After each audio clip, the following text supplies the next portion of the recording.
Hi friends, mouth ulcer വരാത്തവരായിട്ട് ആരും തന്നെ കാണത്തില്ല. സാധാരണയായിട്ട് മൗത്ത് അൾസർ വരുന്നത് വൈറ്റമിൻ B1, B2 അല്ലെങ്കിൽ B6 അതല്ലെങ്കിൽ അയണിൻ്റെ കുറവ് എന്നിവ കൊണ്ടൊക്കെയാണ് സാധാരണ മൗത്ത് അൾസർ കാണുന്നത്.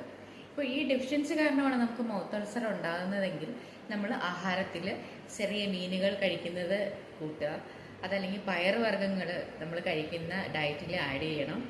ഒപ്പം ഇലവർഗ്ഗങ്ങൾ, പ്രത്യേകിച്ച് മുരിങ്ങയില പോലെ അയൺ കണ്ടന്റ് കൂടുതലുള്ള മുരിങ്ങയിലയൊക്കെ നമ്മുടെ ഡയറ്റിൽ ആഡ് ചെയ്ത് കഴിഞ്ഞാൽ നമുക്ക് ഈ ഒരു പ്രശ്നം മാറ്റി എടുക്കാൻ പറ്റും. നമുക്ക് മൗത്ത് അൾസർ വന്നു കഴിഞ്ഞിട്ട് സാധാരണ ഇത് മാത്രം കൊണ്ടല്ല, നമ്മൾ ബ്രഷ് ചെയ്യുന്ന സമയത്തൊക്കെ ഒന്ന് സ്ലിപ്പായിട്ട് മൗത്ത് അൾസർ വരാം, അതല്ലെങ്കിൽ ഇതുപോലെ തന്നെ ഡെഫിഷ്യൻസി വന്നിട്ട് നമുക്ക് മൗത്ത് അൾസർ വരാം. എങ്ങനെയാണെങ്കിലും നമുക്ക് മൗത്ത് അൾസർ വന്നു കഴിഞ്ഞാൽ നമുക്ക് ഹോം റെമഡി ആയിട്ട് എന്തെല്ലാം ചെയ്യാമെന്നാണ് ഞാൻ ഇന്ന് പറയുന്നത്. ആദ്യമായിട്ടുള്ളത് എന്ന് വെച്ചാൽ നമ്മുടെ മല്ലിയാണ്. മല്ലി നമ്മൾ തിളപ്പിച്ചാറി അതിന് നന്നായിട്ട് ചെറു ചൂടായിട്ട് തന്നെ വളരെ ചെറിയ ചൂടോടുകൂടി ഒന്ന് കവിള് കൊള്ളുക, അങ്ങനെ ചെയ്യാവുന്നത് നല്ലതായിരിക്കും. അതുപോലെ തന്നെ പുതിന എല്ലാവർക്കും അറിയാവുന്നതായിരിക്കും. പുതിന മോരിൽ നരച്ചിട്ട് ആ മോര് കവിൾ കൊള്ളുകയും അതല്ലാതെ നമുക്ക് കുടിക്കാനും നമുക്ക് യൂസ് ചെയ്യാവുന്നതാണ്.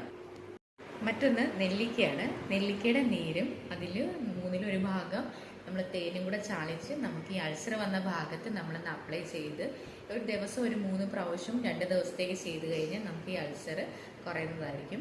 അതുപോലെ തന്നെ ജാതിക്ക നീരെടുത്ത് നമ്മൾ തേനിൽ സമം ചേർത്ത് പുരട്ടിയാലും നമുക്ക് അൾസർ നമുക്ക് മാറ്റിയെടുക്കാൻ പറ്റും. അതുപോലെ തന്നെ കൊപ്ര, നമ്മൾ സാധാരണ തേങ്ങ ഉണങ്ങുന്ന സമയം വെളിച്ചെണ്ണയൊക്കെ ആട്ടുന്നതിന് മുമ്പ് നമ്മൾ തേങ്ങ ഉണക്കി എടുക്കുന്നൊരു സ്റ്റേജ് ഉണ്ടല്ലോ, കൊപ്ര. അപ്പോൾ ആ കൊപ്ര നമ്മൾ വായിലൊന്ന് ചവച്ചരച്ചിട്ട് ഒന്ന് ആ അൾസറുള്ള ഭാഗത്തുനിന്ന് ഹോൾഡ് ചെയ്ത് വെച്ചാൽ നമുക്ക് ഈ അൾസർ മാറ്റാനായിട്ട് സഹായിക്കും. ഇതിൽ ഏതാണോ നമുക്ക് അവൈലബിൾ ആയിട്ട് ഈസി ആയിട്ട് ചെയ്യാൻ പറ്റുന്നത് വെച്ചാൽ ആ ഹോം റെമഡി നമുക്ക് ചെയ്യാവുന്നതാണ്.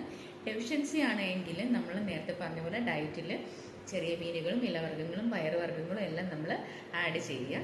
താങ്ക്